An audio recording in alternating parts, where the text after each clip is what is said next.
नमस्ते बच्चों, CLE's KK CBSE school Chikodi कक्षा 7वीं में एक बार फिर से आप सभी का स्वागत करती हूँ। बच्चों, आशा करती हूँ कि आप सब लोग ठीक और स्वस्थ हो। तो बच्चों, आज की इस कक्षा में आपके पाठ्य विषय व्याकरण भाग यानी कि अनेकार्थी शब्द को आज हम देखने वाले हैं। ठीक है बच्चों, तो अनेकार्थी शब्द क्या होते हैं? अनेकार्थी शब्द जो शब्द एक से अधिक अर्थ वाले होते हैं, जो शब्द एक से अधिक अर्थ वाले होते हैं उन्हें अनेकार्थी शब्द कहते हैं। समझ में आया? मतलब एक शब्द के अलग अलग 2 या 3 अर्थ निकलते हैं। ठीक है बच्चों, तो आपकी पाठ्यपुस्तक में प्रश्न क्रमांक 2 है। देखिए बच्चों, पढ़ें और समझें।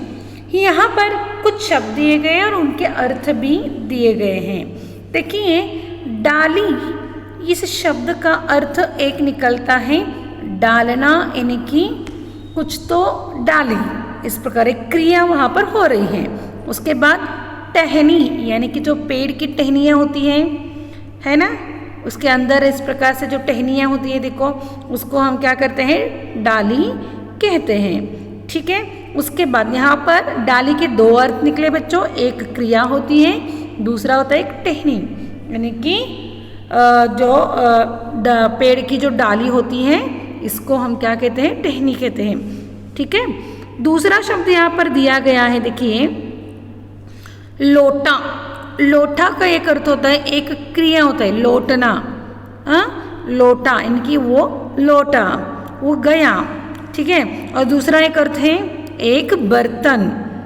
लोटा जो पानी पीने के लिए हम यूज़ करते हैं, उसको एक मतलब एक बर्तन है वो। इस प्रकार लोटा को भी 2 अर्थ से यहाँ पर लिया गया है। उसी प्रकार यहाँ पर देखिए घटा। घटा का एक अर्थ होता है घटना, यानी कि वहाँ पर एक क्रिया घटा, घटी, इस प्रकार से हम लेते हैं एक क्रिया के माध्यम से।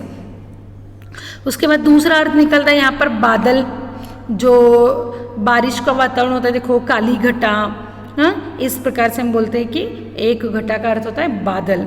उसी प्रकार कर का एक अर्थ होता है हाथ, और दूसरा अर्थ निकलता है करना, यानी कि कुछ भी काम करना। कर, तू ये काम कर, है ना।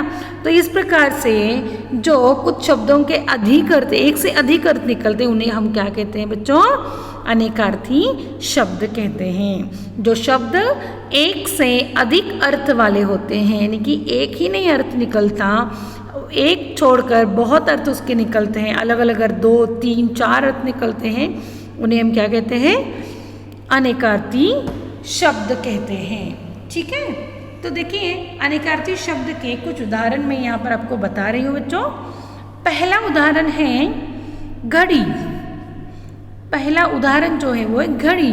घड़ी का एक अर्थ होता है क्षण, दूसरा होता है समय बताने वाला यंत्र, जिसे हम वॉच कहते हैं इंग्लिश में, है ना। घड़ी, कौन सी घड़ी हुई है? क्षण। दिन में कितने क्षण आते हैं? है ना। तो वैसा क्षण जो होता है, वैसी घड़ी जो होती है। और उसके बाद जो वॉच हम हाथ में पहनते हैं या दीवार पर लटकाते हैं, ऐसा यंत्र जिसे हम घड़ी कहते हैं। ठीक है, दूसरा शब्द है वार। वार यानी कि एक अर्थ निकलता है दिन। हफ्ते के वार जो रहते हैं, दिन जो रहते हैं, उसे हम वार कहते हैं। उसके बाद आक्रमण, समझ में आया? वार करना, एक दूसरे के ऊपर वार करना, आक्रमण करना, एक अर्थ इस प्रकार निकलता है। तीसरा शब्द है पूर्व। पूर्व का एक अर्थ निकलता है, एक दिशा है पूर्व दिशा, और जो भी काम हम पहले करते हैं उसको भी हम क्या कहते हैं? पूर्व कहते हैं। ठीक है, चौथा शब्द है फल। फल यानी कि खाने वाला फल, जो आम हो, पेरू हो, ऐसे जो रहते हैं, देखिए, जो फल रहते हैं, केला होता है, अनानास होता है, जो फल होते हैं, है ना। और एक फल होता है जिसका फल हमें चाहिए, यानी कि परिणाम। एग्जाम का फल, बहुत स्टडी करते हो और उसका परिणाम, यानी कि उसका फल आपको अच्छा चाहिए होता है ना, वो इस एक अर्थ से लिया जाता है। उसके बाद अगला जो शब्द है वो है व्यंजन। व्यंजन हिंदी में बच्चों व्यंजन यानी कि आप तरह तरह के पकवान बनाते हो, खाने में जो भी बनाते हो, सब्जी हो, चपाती हो, हाँ, जो भी मिठाई हो, सब आप क्या करते हो, एक ही प्लेट में डालते हो। अब वो अलग अलग व्यंजन हो गए। और इसी के साथ दूसरा एक अर्थ है व्यंजन का, वर्णमाला के अलग अलग अक्षर, उन्हें भी हम व्यंजन कहते हैं। उसके बाद भाग, भाग एक अर्थ निकलता है भागना, दूसरा अर्थ निकलता है हिस्सा। ठीक है। सोना, सोना यानी कि एक धातु है, हाँ, सोना यानी कि एक धातु है। और नींद, अच्छी सी नींद लेना, इसको भी हम सोना कहते हैं। ठीक है। उसके बाद मगर, मगर का एक अर्थ होता है परंतु, बीच बीच में जो कंजक्शन होता है देखिए वो परंतु, परंतु, मगर, हाँ, ऐसा जो। और दूसरा अर्थ निकलता है मगरमच्छ, उसको भी हम मगर कहते हैं। ठीक है। अब आगे देखिए वर्ण, वर्ण यानी कि अक्षर, जाति और रंग, 3 प्रकार के यहाँ पर अर्थ निकलते हैं। वर्ण, वर्णमाला के अक्षर जो होते हैं हम वर्ण कहते हैं। दूसरा शब्द जाति, कौन से जाति का है, कौन से वर्ण का है वो। तीसरा रंग यानी कि जो भी काला हो, कौन से वर्ण का है, गेहूं वर्ण का है। हाँ, इस प्रकार से वर्ण यानी कि रंग आपको पता चलता है, चेहरे का रंग जिसे हम वर्ण कहते हैं। हार, हार यानी कि एक आभूषण, यानी कि गले के मोतियों का हार होता है। और दूसरा अर्थ निकलता है यहाँ पर किसी भी इसमें पराजय। ठीक है। कर यानी कि हाथ, दूसरा अर्थ निकलता है यहाँ पर टैक्स। जैसे हमने पहले देखा कि कर यानी कि करना, ए भी एक क्रिया है यहाँ पर, और एक अर्थ निकलता है टैक्स, कर भरना। ठीक है। पत्र, पत्र का एक अर्थ निकलता है पत्ता, दूसरा अर्थ निकलता है चिट्ठी। अंक, अंक का एक अर्थ निकलता है संख्या का अंक यानी कि नंबर, और दूसरा अर्थ निकलता है नाटक जो रहता है, कितने अंक हुए नाटक के, 1, 2, 3, इस प्रकार से। ठीक है। अगला शब्द है कुल, कुल का एक अर्थ है जोड़ना, कुल मिलाकर बोलते, देखो सब मिलाकर जोड़। और दूसरा अर्थ निकलता है कुल का समूह, हमारे समूह यानी वंश जो रहता है, हमारे कुल देवता, इस प्रकार से कुल का अर्थ निकलता है। तुम्हारा कुल कौन सा है, जाति रहती है, देखो समूह का, एक समूह एक ग्रुप का जाति रहता है ना, उसे कुल कहते हैं। उत्तर, उत्तर जो है एक दिशा है, और दूसरा यहाँ पर अर्थ निकलता है जवाब यानी कि आंसर। ठीक है। तीर, तीर यानी कि बाण, धनुष्य बाण जो रहता है। और दूसरा अर्थ निकलता है नदी का किनारा, तीर पर खड़े हो, ऐसे नदी के किनारे खड़े हो, इस प्रकार से अर्थ निकलता है। आगे भी कुछ यहाँ पर मैंने अनेकार्थी शब्द दिए हैं, देखिए बच्चों। अक्षर यानी कि नष्ट होने वाला अक्षर, जिसका क्षय नहीं होता। ईश्वर या वर्ण को भी हम अक्षर कहते हैं। अंबर, अंबर को हम कपड़ा या आकाश कहते हैं। अर्थ, अर्थ यानी कि धन, तुम्हारा अर्थ कितना है, हाँ, यानी कि धन। मतलब, इसका अर्थ क्या होता है, मतलब, यानी कि अर्थ का भी यहाँ पर क्या होगा, हमें शब्द मिल गया, मतलब, उद्देश्य। ठीक है। अली, अली यानी कि दोस्त, यानी कि भौरा, सखी। कोयल को हम अली कहते हैं।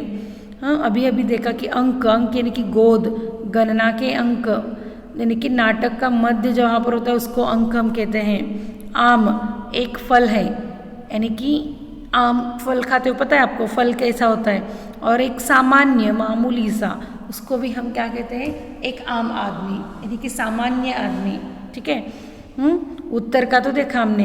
कनक यानी कि सोना, धतूरा और गेहूं। कनक जो होता है उसको हम एक अर्थ निकलता है सोना, और किसान के अर्थ में अगर हम कनक को देखो तो वो हम क्या, उसे क्या कहते हैं, गेहूं। ठीक है।